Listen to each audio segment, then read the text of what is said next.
Hello, all my dear students. Good morning to all of you. Welcome once again to your official YouTube channel Biology at Your Fingers. And today, in your chapter number 2, we will discuss about female reproductive unit. Up till now, in chapter number 2, we have discussed about male reproductive unit as well as development of male gametophyte. And in this unit, we will discuss about the female reproductive unit as well as megasporangium, development of megaspore as well as development of female gametophyte. So we have already made male gametophyte, and after formation of female gametophyte we will discuss the next term, that is what pollination and types of pollination. तो बेटा आज के video में हम discuss करेंगे female reproductive unit की, और उसके साथ साथ हम ये भी डिस्कस करेंगे कि मेगा स्पोरेंजियम क्या होती है जिसमें मेगा स्पोर का लेटर ऑन फॉर्मेशन होगा. So let's quickly start without wasting the time.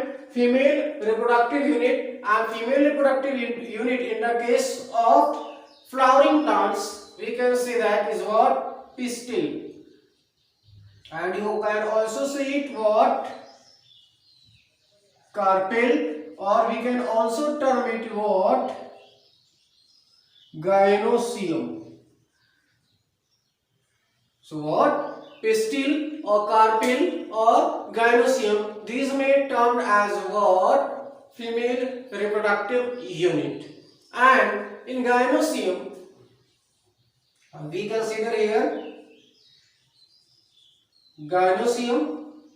So in gynoecium there may be one pistil and there may be more than one pistil also. So if in gynoecium there is presence of one pistil,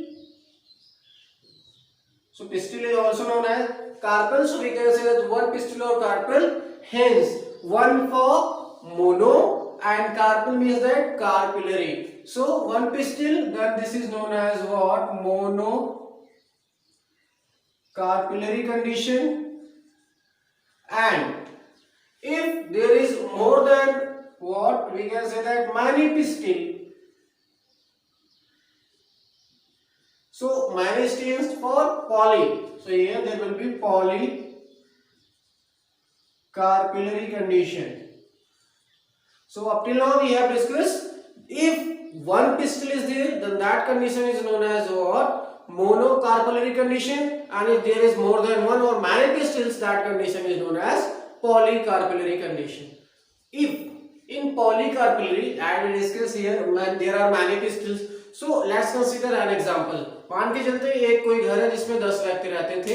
यहाँ पे कोई एक घर था जिसमें केवल एक आदमी रहता था. यहाँ पे एक घर है जिसमें 10 लोग रहते हैं. अब उस 10 लोगों में रहने में दो कंडीशन हो सकती है.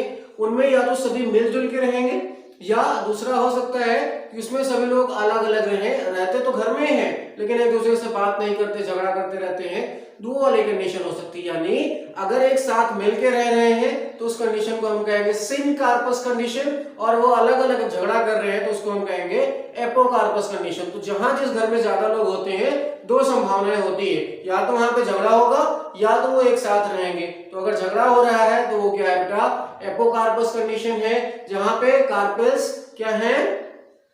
फ्यूज्ड नहीं है, अलग अलग हैं. और दूसरा सिनकार्पस कंडीशन में जितने भी कार्पेल्स हैं तो वो क्या है? यूनाइटेड है, या हम कह सकते हैं ज्वाइंट है या फ्यूज है. तो दो कंडीशन हमने बताया. अगर मैनी पिस्टिल्स है या पॉलीकार्पलरी कंडीशन है तो यहाँ पे दो संभावनाएं बनती हैं. एक कंडीशन बनती है सिनकार्पस और दूसरी कंडीशन बेटा बनती है एपोकार्पस कंडीशन. ठीक है, सिनकार्पस कंडीशन और apocarpous condition. Syn means that वो सिंक हैं, एक दूसरे से जुड़े हुए हैं या फ्यूज्ड हैं. और यहाँ पे क्या है? फ्री है. यहाँ पे कार्पल्स फ्यूज्ड हैं, यहाँ पे कार्पल्स क्या है? Free. So what is apocarpous condition? Here number of carpel more than one and they are free. वो एक दूसरे से क्या है? फ्री. अपने अपनी डफली अपना अपना राग लाप रहे हैं. हियर सिनकार्पस में क्या होगा? Here also of carpel, number of carpel more than one and fused together. यानी बेटा दो कंडीशन हमने बताई, पॉलीकार्पेलरी कंडीशन अगर है, कार्पेल एक से ज्यादा है, तो वहां पे दो संभावनाएं हैं। जैसा हमने आपको घर वाला एग्जांपल बताया, या तो झगड़ेंगे या तो साथ रहेंगे। अगर साथ रह रहे हैं तो सेम कार्पस कंडीशन, अगर वो साथ नहीं रह रहे हैं तो वो क्या होगा, उस कंडीशन को हम कहेंगे वो एपोकार्पस कंडीशन है। You will consider the diagram of NCERT on page number 23। वहां पे एक बेटा डायग्राम बना हुआ है कुछ इस तरह से, मैं आपको एक जनरल आइडिया देता हूं।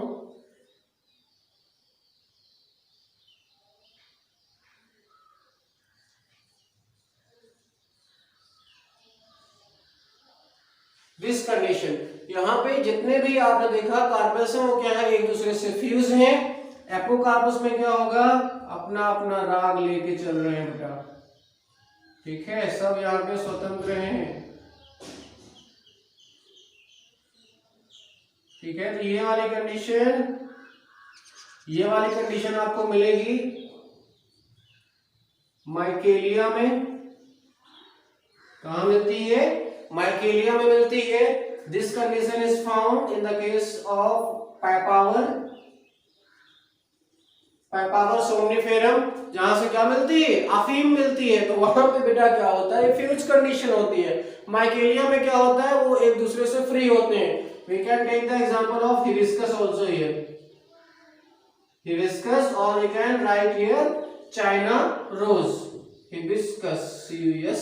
So papaver and hibiscus, and here there is an example of micaelia, ठीक है। तो ये कंडीशन क्या दिखा रही है आपको, सिनकार्पस और एपोकार्पस, कहां, गायनोसियम में कार्पल का अरेंजमेंट।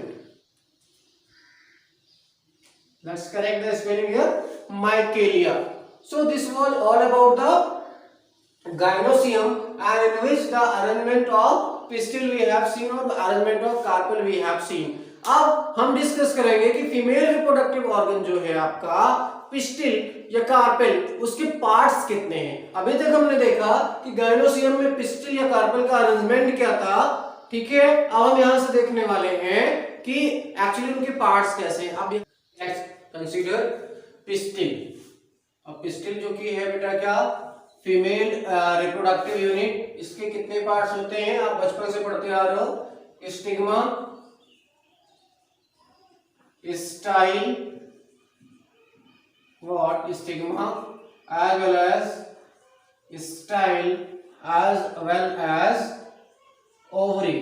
तीन पार्ट्स नीचे डायग्राम से भी इसी वक्त देख लेते हैं।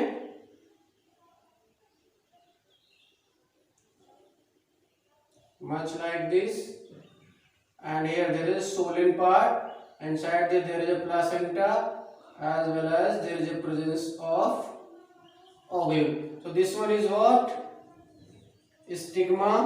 और ये सुराही जैसा जो स्टाइलिश पार्ट आपको दिख रहा है, इसे आप कहोगे क्या, style.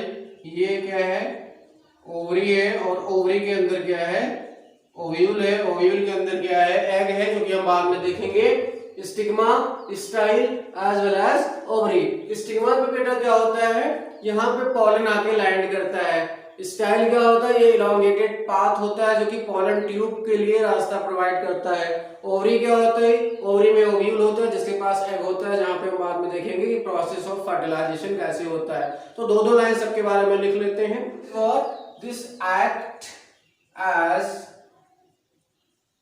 Platform, this act as platform for landing of pollen grains.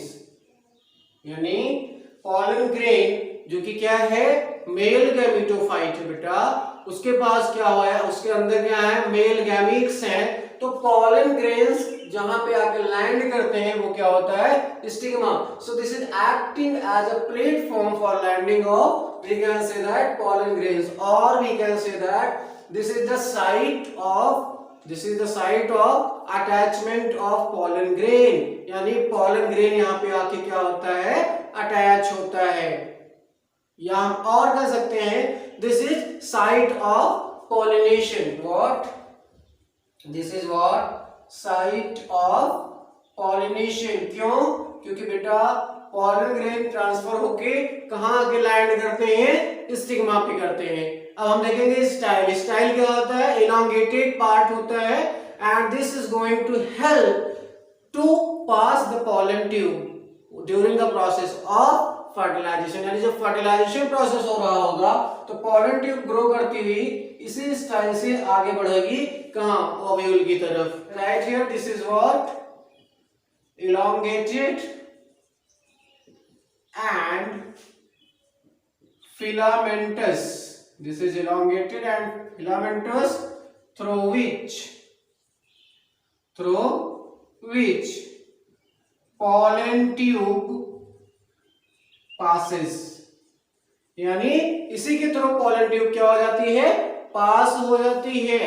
and the ovary contains ovules. Ovary क्या कंटेन करती है, ओव्यूल। ओव्यूल के पास क्या होता है, एग, बाद में हम देखेंगे। And as you know that ovary is going to convert into fruit. Ovary किसमें कन्वर्ट होती है, फ्रूट में, और ओव्यूल किसमें कन्वर्ट हो जाता है, सीड में कन्वर्ट हो जाता है at the end of reproduction. जब सेक्सुअल रिप्रोडक्शन एंड होता है तो ओवरी फ्रूट बन चुकी होती है और ओव्यूल सीड बन चुका होता है। सो all these were the parts of female reproductive unit along with the diagram. Now we will discuss the megasporangium. Megasporangium, it means that हम बात कर रहे हैं किसकी, ओव्यूल की बेटा। तो ओव्यूल कहां हमने देखा था, this was present inside the ovary. Actually क्या है ये है मेगास्पोरेंजियम। क्यों, क्योंकि यहाँ पे कौन बनेगा, मेगास्पोर। कैसे, हम डिस्कस करेंगे जब बनाएंगे फीमेल गैमेटोफाइट। अब हम एक्चुअली बात कर लेते हैं किसकी, ओव्यूल की और इसके टाइप्स की फटाफट। So in the case of angiosperms,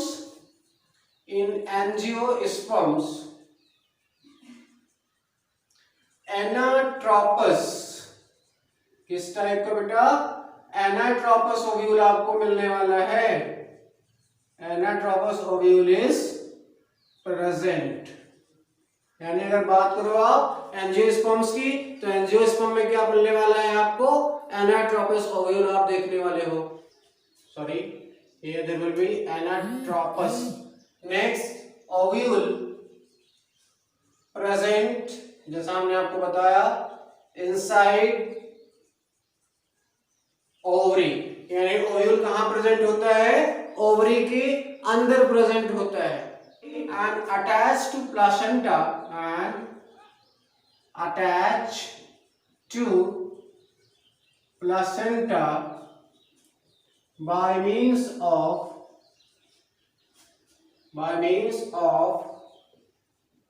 stalk funicle।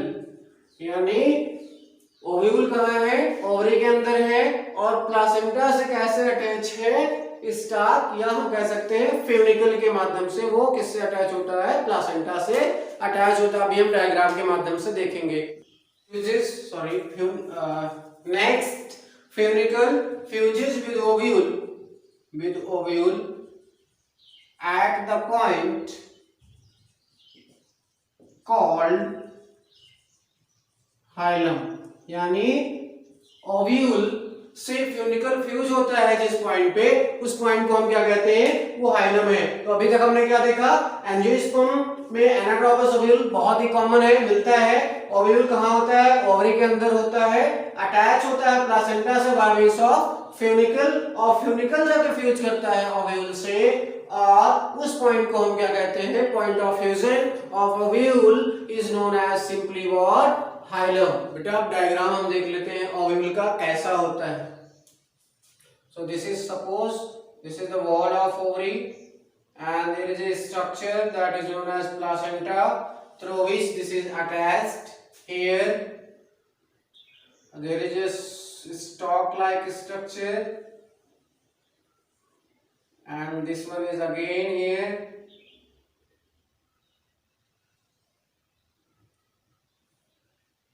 We will make like this and this is more narrower. This will just forms two integuments. Here there is the same position, there are two integuments. Again here there is a mass of cells.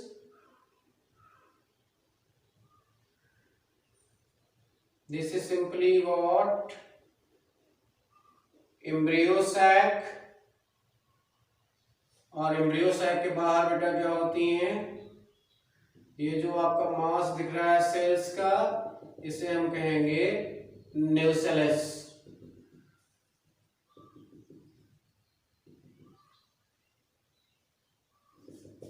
यहाँ पे बेटा होती है 3 antipodal cells. यहाँ पे होती हैं 2 polar nuclei. यहाँ पे एक बीच में एग सेल होती है और 2 सिनर्जिड्स होते हैं.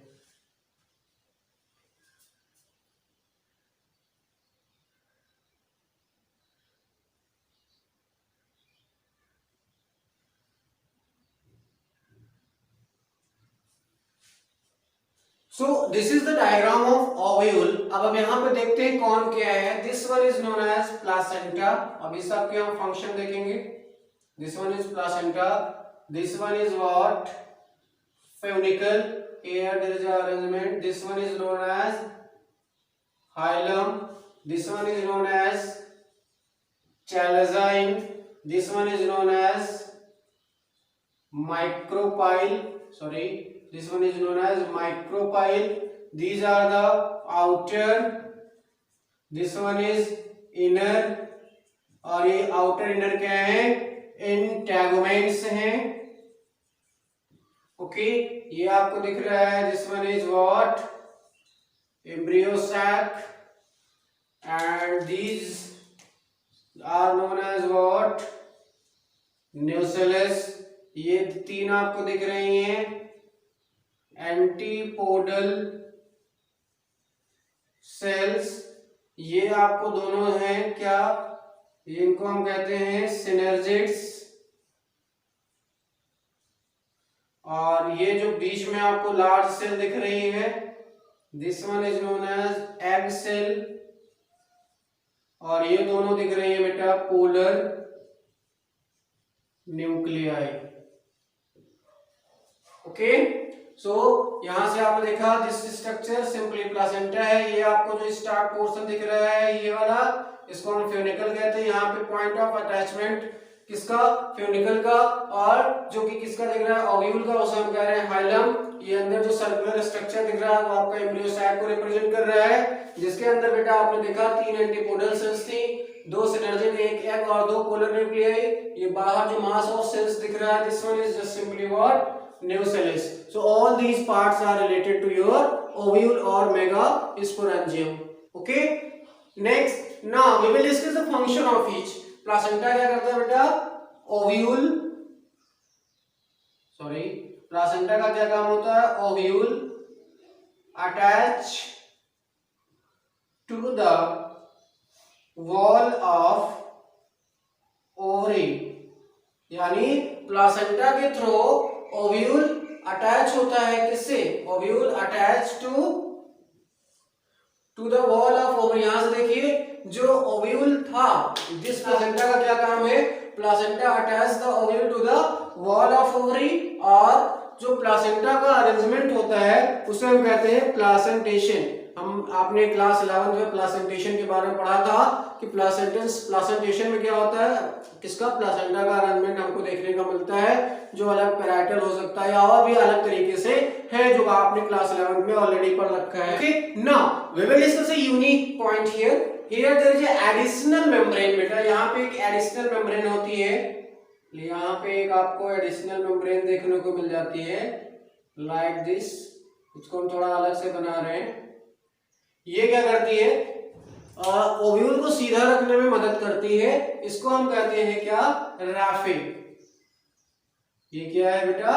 रैफे है. रैफे एक एडिशनल मेम्ब्रेन है जो ओव्यूल को स्ट्रेट रखती है. और ध्यान देने वाली बात है, अब हम और बाकी जो पार्ट्स हैं उनके फंक्शन देख लेते हैं. प्लासेंटा जैसा कि हमने बताया कि ये क्या है? ओव्यूल को अटैच कर रहा है वॉल ऑफ ओवरी से. फ्यूनिकल जो होता है बेटा ये सेम एज होता है कहाँ? Umbilical cord. आपने कहा देखा था? ह्यूमंस में देखा था। किसको? अम्बिलिकल कॉर्ड्स को। तो जो काम किसका है? अम्बिलिकल कॉर्ड का है। ह्यूमन बीइंग में सेम वही काम क्या है? फ्यूनिकल का है। फ्यूनिकल क्या करता है बेटा? किसको? आपके ओव्यूल को क्या करता है? अटैच कराने का काम करता है। ठीक है, तो ये हो गया आपका फ्यूनिकल। फ्यूनिकल का फंक्शन क्या है? Same as umbilical cord in the case of human.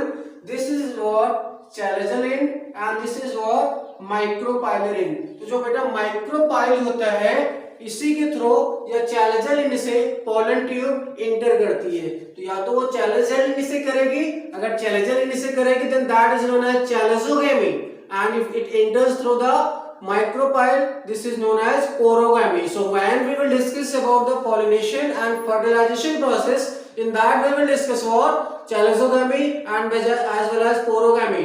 So actually chalaza and micropyle, these two ends are going to help in the fertilization. So I am writing only one here.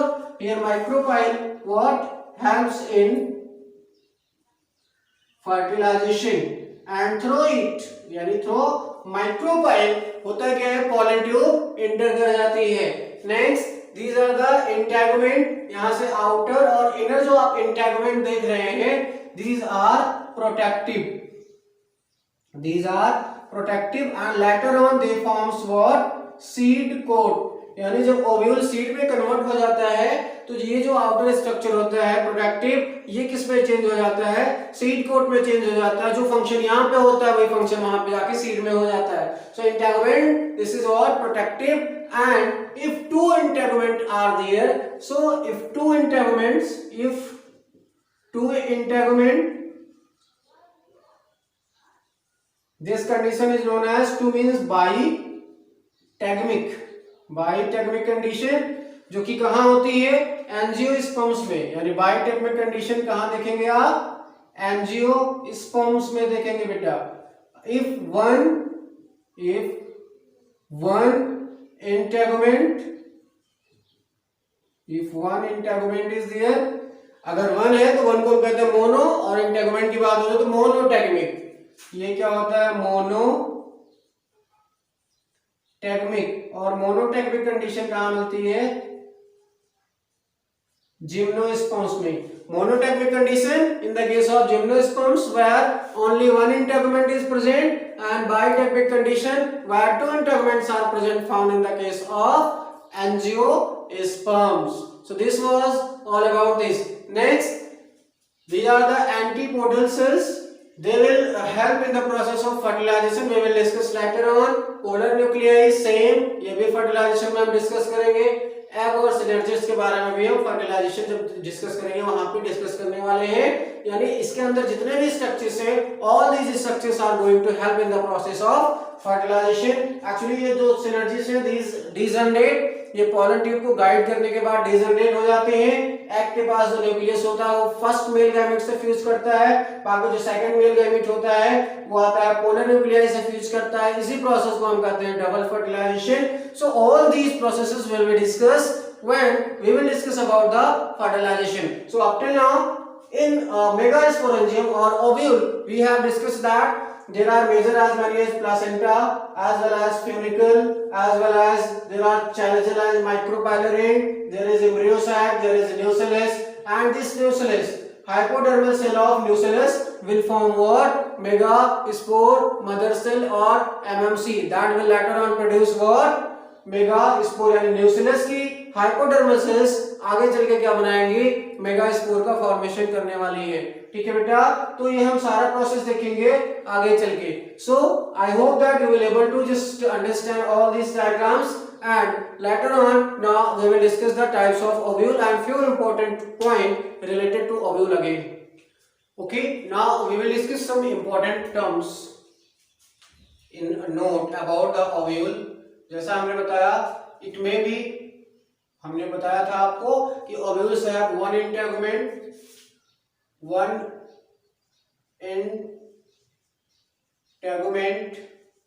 और it में have to integument, और it may have zero integument.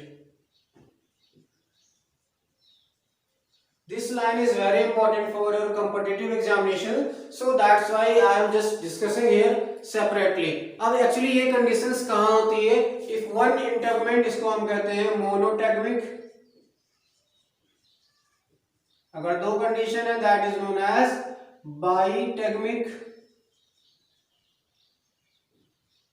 And if no integument, it known as ategmic. अगर कोई integument नहीं है तो इसको हम क्या कहते हैं? एटेगमिक कंडीशन कहते हैं. अब हम बेटा बात कर लेंगे एक्चुअली मोनोटेगमिक और this can be also term unitegmic. Monotegmic और this can be also write as unitegmic. ये यूनिटेगमिक कंडीशन आपको मिलेगी कहाँ? मोस्टली आप देखेंगे हायर डाइकॉट्स में. This is found in the case of higher dicots. And this bitegmic condition is found in the case of actually monocots and primitive dicots. और ये आप देखेंगे ategmic condition in the case of stem parasites. Question बेटा यहीं पे आते हैं, यहीं से stem parasites such as we can take the example of Loranthus. हम किसका एग्जांपल ले सकते हैं? लोरेंथस का. As well as we can take the example of Santalum. Loranthus and Santalum. And last, this is very very important again. This was the first point, this was the second, this was the third. In some plants third integument is also present. यानी किसी किसी बेटा plant में आपको तीन integument देखने को मिलेंगे. In some plants the third integument is also present, known as, उसको हम कहते क्या है? Known as eril. अगर तीसरा इंटेगुमेंट है तो उसे हम क्या कहेंगे? एरिल कहेंगे. बहुत इंपॉर्टेंट है. प्रेजेंट इन द लीची, जो आप लीची खाते हो, प्रेजेंट इन द लीची. और एक्चुअली ये थर्ड इंटेगुमेंट आया कहां से? फ्यूनिकल से. derived from funicle, or we can write it in plural form funiculus. ये फ्यूनिकल या फ्यूनिकुलस से डेराइव हुआ. तो कुछ ऐसे प्लांट्स भी हैं बेटा जहां पे तीसरा इंटेगुमेंट मिलता है जिसे हम क्या कहते हैं? एरिल. और ये क्या होता है? फ्यूनिकुलस या फ्यूनिकल से डेराइव होता है. तो this was all about the ovule and megasporangium. इससे बाहर क्वेश्चन नहीं आएगा, this is guaranteed. And out of this integument से क्वेश्चन आता है कहां यूनिटेगमिक है, कहां बाइटेगमिक है, कहां ट्राइटेगमिक कंडीशन, तीन तीन इंटेगुमेंट प्रेजेंट है, कहां नहीं है. तो ये बेटा आप ध्यान दीजिए. अब हम डिस्कस करेंगे टाइप्स ऑफ ओव्यूल फटाफट. नेक्स्ट टॉपिक है बेटा आपका टाइप्स ऑफ ओव्यूल. यानी हम ओव्यूल के टाइप्स देखेंगे. तो यहां पे हम आपको बताएंगे एटलीस्ट 6 टाइप्स ऑफ ओव्यूल. हम आपको 6 तरह के ओव्यूल्स बता रहे हैं. फटाफट यहां से आप नोट करेंगे. The first one is orthotropous. The second one is anatropous. The third one is hemianatropous. यानी ये आपकी चौथी कैटेगरी, ये पांचवी कैटेगरी और ये छठवीं कैटेगरी. फोर्थ कंपाइलोट्रोपस. यानी चौथी कैटेगरी बेटा आपको यहां से देखने को मिल रही है. कौन सी? कंपाइलोट्रोपस की. नेक्स्ट है आपका एम्फीट्रोपस.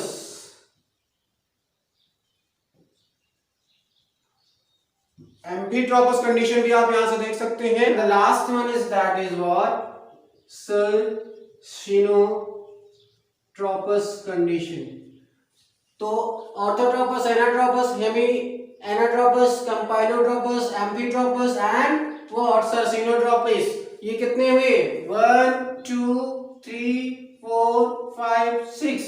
और बेटा एक्चुअली जिनके जो एग्जांपल्स हैं एक्चुअली कहाँ मिलते हैं, that is out of syllabus, but हम आपको एक एक का एग्जांपल छोटा छोटा आपको बता देते हैं, फटाफट आप उसको भी नोट कर लेंगे, but remember this is out of syllabus. Okay, so now discuss about the first.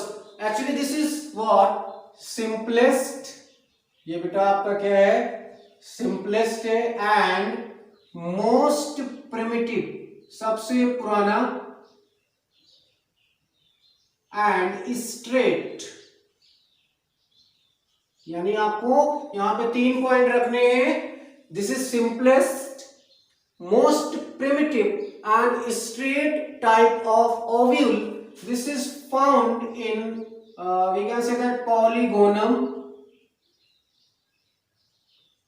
And papaver. Polygonum और पैपावर में आपको देखने को मिलेगा. Here we can say that Chaliza, Embryossac and Micropyle एक सीधी रेखा में होते हैं. कैसे, यहां से देखिए पहला टाइप का मैं आपको डायग्राम बना के दिखा रहा हूं.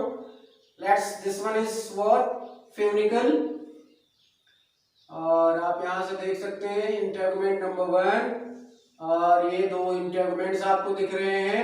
यहाँ पे आपको दिखेगा क्या बेटा, एम्ब्रियोसैक. तो यहां से आप देख सकते हो, ये आपका माइक्रोपाइल हुआ, माइक्रोपाइलर एंड, ये आपका चैलिजल एंड हुआ, ये आपका क्या हुआ, एम्ब्रियोसैक. तो तीनों क्या है, एक सीधी रेखा में है, स्ट्रेट लाइन में है, इस वजह से हम इसको क्या कहते हैं, स्ट्रेट टाइप ओव्यूल. तो ये आपको जो हमने बताया एक्चुअली माइक्रोपाइल, एम्ब्रियोसैक्स, इसको हम लिख देते हैं.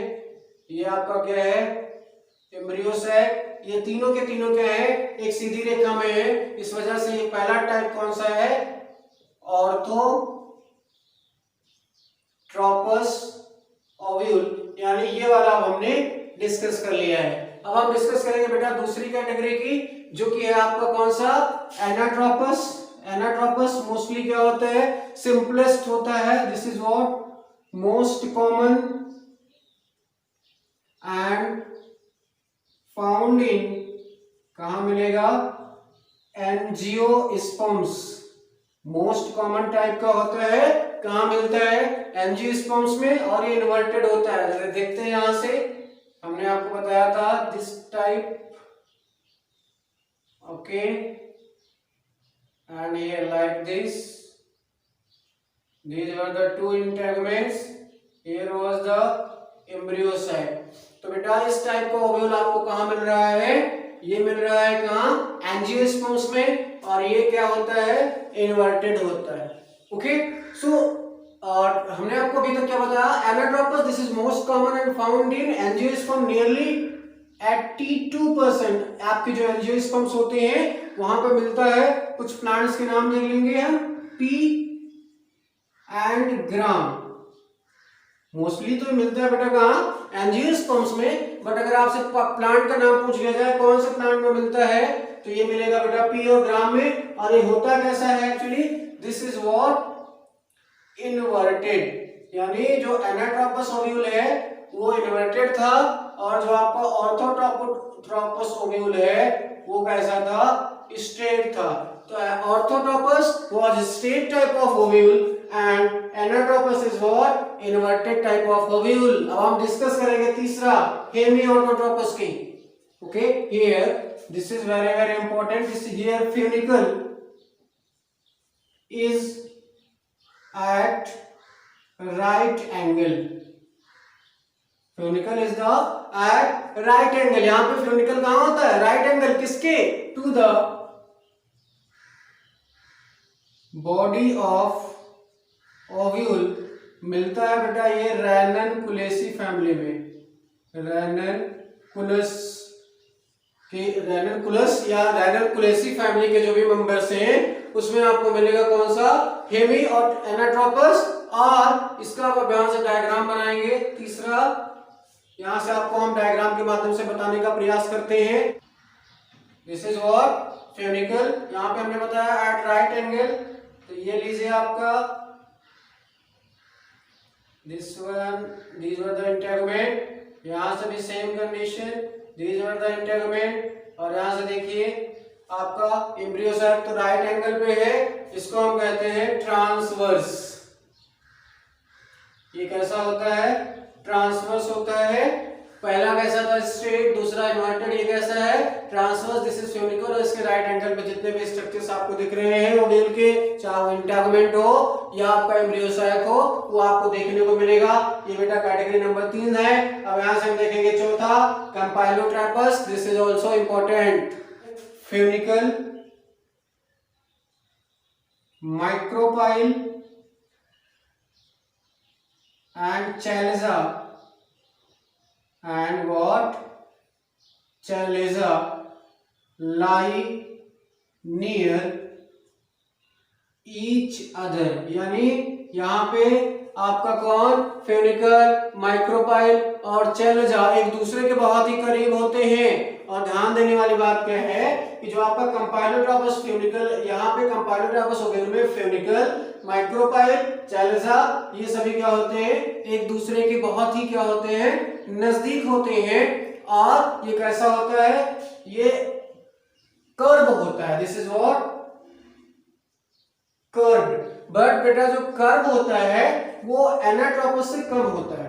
यानी आपका जो एनाट्रोपस ओव्यूल था उससे जो आपका कंपाइलोट्रोपस ओव्यूल है यहाँ पे कर्वेचर कम है, बट ये भी कर्व था, वो भी कर्व है। ठीक है, ये मिलता कहाँ है? लेगुमिनेसी में मिलता है। किस फैमिली में? लेगुमिनेसी फैमिली में आपको मिलेगा। बट आपको पी और ग्राम को छोड़कर, पी और ग्राम दो एक्सेप्शन है, पी और ग्राम को छोड़ के बाकी मेंबर्स जो हैं लेगुमिनेसी फैमिली के, उसमें किस टाइप का मिल रहा है? कंपाइलोट्रोपस का। यहाँ पे क्वेश्चन बहुत बार पूछा गया है, आपको याद रखना है, कंफ्यूज नहीं होना है। एक्चुअली एनाट्रोपस कहाँ मिलता है? ग्राम और पी में मिलता है। और ग्राम और पी मेंबर हैं लेगुमिनेसी फैमिली के। तो ध्यान देने वाली बात आपके लिए क्या हुई भाई? अरे जब यहाँ पे पी और ग्राम लेगुमिनेसी फैमिली के मेंबर हैं, लेकिन लेगुमिनेसी फैमिली में किस टाइप का मिल रहा है? कंपाइलोट्रोपस का। तो क्वेश्चन बार बार यही से बनता है, क्योंकि चूंकि एक्सेप्शन है कि कंपाइलोट्रोपस ओव्यूल इज फाउंड इन, नीचे आपको पी ग्राम का ऑप्शन दे देगा और फिर आपसे पूछेगा लेगुमिनेसी भी दे देगा, फिर आप वहां पे कंफ्यूज हो जाएंगे। तो पी और ग्राम में एनाट्रोपस है, इसको छोड़ के बाकी जितने मेंबर्स हैं, जैसे आपके अरहर हो गई, मूंग हो गई, उड़द हो गया, बाकी और जो भी है उनमें आपको कंपाइलोट्रोपस दिखेगा। मटर और चने को छोड़ दीजिए। मैंने बताया कि फ्यूनिकल, चैलेजा और माइक्रोपाइल एक दूसरे के नजदीक होते हैं। तो दिस इज व्हाट? फ्यूनिकल। यहां पे लेके आते हैं किसको? माइक्रोपाइल को। This is what? इंटेगुमेंट। और यहाँ पे आपको क्या दिख रहा है? Embryo sac. तो यहाँ पे फ्यूनिकल, माइक्रोपाइल और चैलेजा एक दूसरे के बहुत नजदीक हैं, इस वजह से इसको हम कहते हैं एंगुलर। क्या कहते हैं? एंगुलर। तो अभी तक हमने 4 देख लिया, आप देखते हैं एम्फीट्रोपस फटाफट। एम्फीट्रोपस, तो बेटा यहाँ पे जो यूनिक पॉइंट है हियर, एम्ब्रियो सैक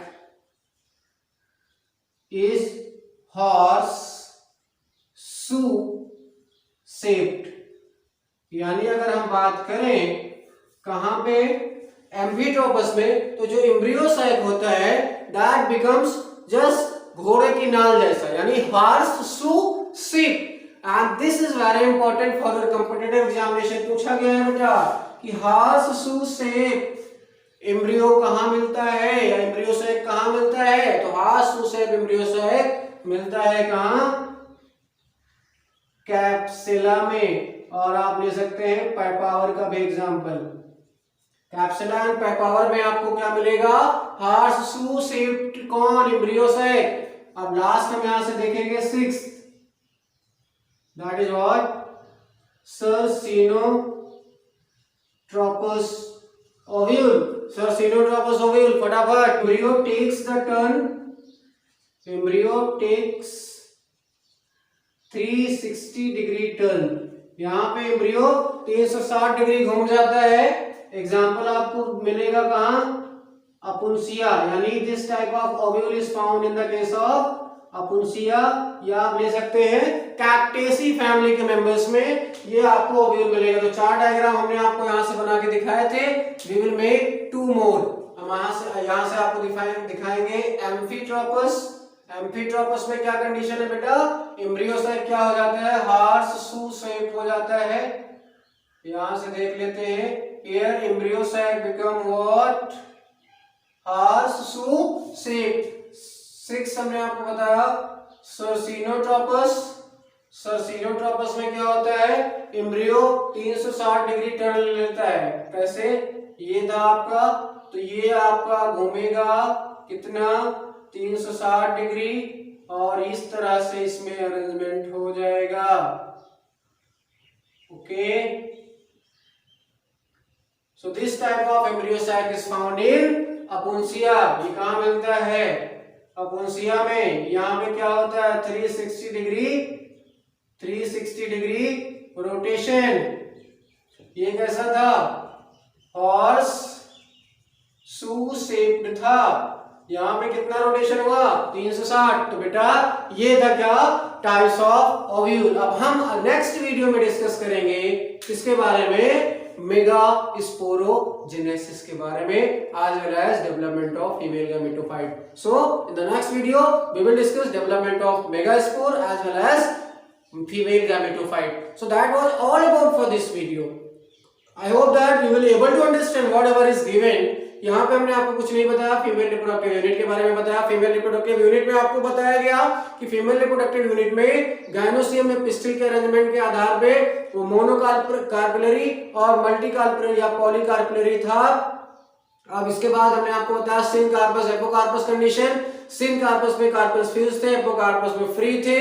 आपके डायग्राम एनसीईआरटी में पेज नंबर 23 पे बने हुए हैं। इसके बाद हमने बताया कि जो आपकी पिस्टिल या कार्पेल है उसके पास स्टिग्मा, स्टाइल और ओवरी होती है। स्टिग्मा पॉलिनेशन में हेल्प करती है, स्टाइल पॉलन ट्यूब को गाइड करती है, और ओवरी पास ओव्यूल होता है जिसमें एग होता है, बाद में फर्टिलाइजेशन करता है। ओवरी फ्रूट में और ओव्यूल सीड में कन्वर्ट होता है। फिर उसके बाद हम स्टेट में कहां से आ गए, मेगास्पोरेंजियम जिसको आपने ओव्यूल कहा। ओव्यूल के पास 2 एंड थे, चैलेंजर एंड और माइक्रोपाइलर एंड। उसके पास कुछ स्ट्रक्चर्स थे, प्लासेंटा। प्लासेंटा क्या कर रहा था, ओव्यूल को ओवरी के वाल से अटैच करा रहा था। फ्यूनिकल क्या कर रहा था, अटैचमेंट करा रहा था किसका, ओव्यूल का। ठीक है, स्टार्ट टाइप का था। हाइलम क्या था, हाइलम एक तरह का पॉइंट था, ये भी ट्रांजिशन पॉइंट था। फिर हमने आपको बताया इंटैगमेंट, 2 इंटैगमेंट है तो बायोटेक में। फिर हमने आपको और बताया न्यूक्लियस और एम्ब्रियो साइक के बारे में। फिर टाइप्स ऑफ ओव्यूल, जहां हमने 6 तरह का ओव्यूल आपको बताया था। This was all about for today. Thank you for joining this session. I hope you have enjoyed the session. If you like the video, press the like button, as well as share with your friends, subscribe the channel, as well as have a nice day and keep smiling. Jai Hind.